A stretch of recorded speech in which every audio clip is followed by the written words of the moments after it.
আসসালামু আলাইকুম রহমতুল্লাহ বরকাতু।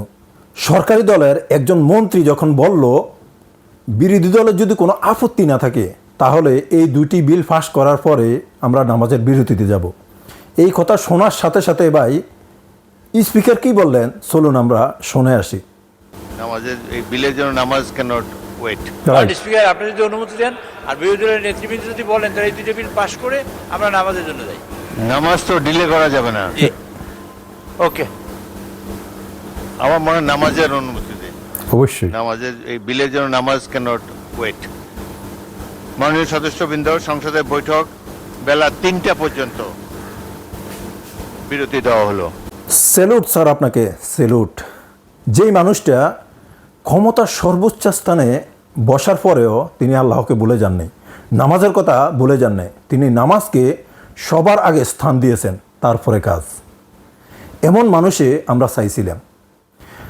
স্পিকারের কথাগুলা আপনাদের কাছে কেমন লাগলো দয়া করে জানাবেন, আর ভিডিওটা বেশি বেশি করে শেয়ার করে দিবেন যাতে সবাই জানতে